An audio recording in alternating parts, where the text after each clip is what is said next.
অসংখ্য জালিমকে আল্লাহ পাকড়াও করে আমাদের চোখে আঙ্গুল দিয়ে দেখায় দেন, কিন্তু আমরা তারপরে বুঝি না। ফেরাউনকে আল্লাহ তাআলা পাকড়াও করেছেন না করেন নাই? এরপরে আপনি দেখেন জুলুম অবিচার যখন আবু জাহাল আবু লাহাবরা করেছে, আল্লাহ তাআলা ছাড় দিয়ে রেখেছেন। বহুদিন করেছে, খেলেছে দুনিয়াতে, আল্লাহ তাআলা পাকড়াও করেছেন। কাউকে একটু পরে ধরেন, কাউকে একটু আগে দেন। ইমানদারদের ইমানের পরীক্ষা করেন, কিন্তু চূড়ান্ত পরিণতিতে জালেম জুলুম করে হাসতে হাসতে দুনিয়া থেকে চলে যাবে, কোনো বিচার হবে না।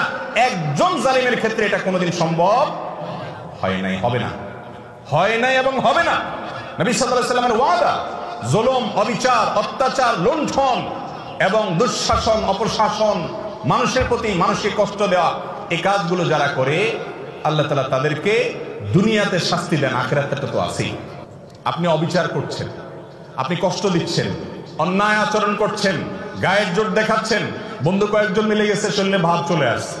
এই ভাবের চোটে যৌবন কাল থেকে কত রিকশাওয়ালা, কত চা দোকানদার, কত বাস কন্ট্রাক্টর, কত কাজের মানুষ, কত গরিব মানুষ, কত দুর্বল, কত অসহায়, কত মানুষকে ধমক দিয়েছেন, ধাক্কা দিয়েছেন, চোখ রাঙিয়েছেন, অপরাধ করেছেন, জুলুম করেছেন, গায়ের জোর দেখিয়েছেন।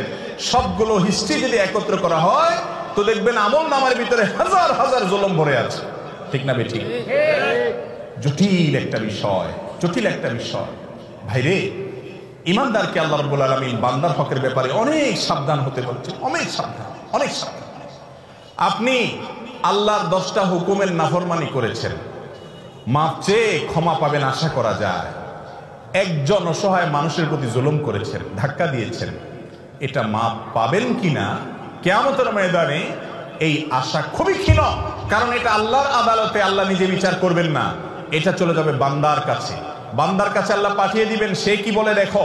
আর সেদিন এমন একটা ব্যাপার হবে, একজন সাধারণ রিকশাওয়ালাকে অযথা একটা ধাক্কা দিছেন, 5টা টাকা গায়ের জোরে কম দিছেন তর্কাতর্কি করার কারণে, ধমক দিয়ে একটা মানুষকে অবিচার করেছেন।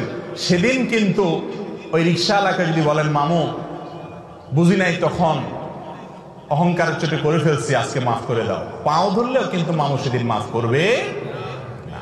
কারণ সেদিন সবাই ইয়া নফসি ইয়া নফসি, শুধু আমল দরকার। একটা সওয়াব পেলে একটা কদম আগায় গেল, জাহান্নাম থেকে সরে গেল। ইয়াউমা ইয়াফিরুল মারউ মিন আখিহি ওয়া উম্মিহি ওয়া আবিহি, সেদিন বাপ থেকে, ভাই থেকে, স্ত্রী থেকে, একে অন্য থেকে পলায়ন করবে, সবাই ইয়া নফসি ইয়া নফসি করবে, কেউ কাউকে ছাড়বে না। এই জন্য জুলুমের সমস্ত মামলা দুনিয়াতে সেটাকে ভ্যানিশ করে, ফিনিশ করে, নিষ্পত্তি করে তারপরে যেতে হবে ইনশাআল্লাহ। কারোর প্রতি জুলুম করবো না তো ইনশাআল্লাহ। যদি কখনো হয়ে যায়, মাপ চাওয়া শিখতে হবে। ইমানদারের একটা বড় গুণ হলো মাপ চাওয়া। বারবার মাপ চাইতে হবে, রিপিটেডলি মাপ চাইতে হবে। রাস্তায় একজন লোকের সাথে বেয়াদবি করে ফেলেছেন, দোকানদার সাথে বেয়াদবি করেছেন, পরে আপনার ইমানি চেতনা জাগ্রত হয়েছে, কাজটা তো ভালো করি নাই, আমি তো মানুষটার প্রতি অবিচার করেছি। একা একা যান, যে মাপ চাই আসেন। বন্ধুদের সামনে যদি তার সাথে বেয়াদবি করেন, বন্ধুদের সামনে মাপ চাইবেন এবং নিজেকে ছোট করবেন, নিচের দিকে তাকিয়ে থাকবেন। একজন সাহাবী আরেক সাহাবীকে একটা কথা বলে ফেলেছেন, রাসূল আকরাম সাল্লাল্লাহু আলাইহি ওয়াসাল্লাম শুনে কষ্ট পেয়েছেন এবং শাসন করেছেন যে তুমি এই কথা কেন বললে, তার কষ্ট হয় এরকম কথা, বুঝে উঠতে পারেন নাই, তিনি বলে ফেলেছেন।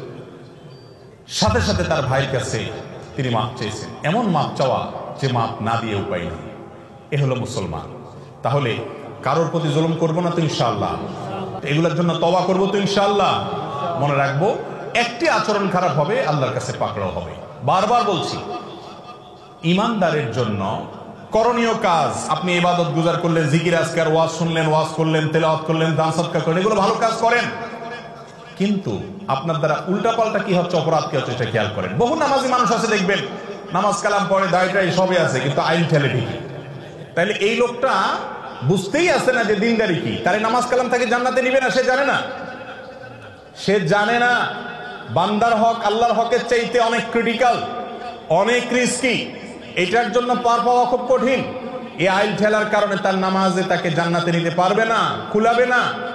এই জন্য আল্লাহর হকের পাশাপাশি বান্দার হকের উপরে সচেতন হওয়া, কোনো মানুষকে জুলুম না করা।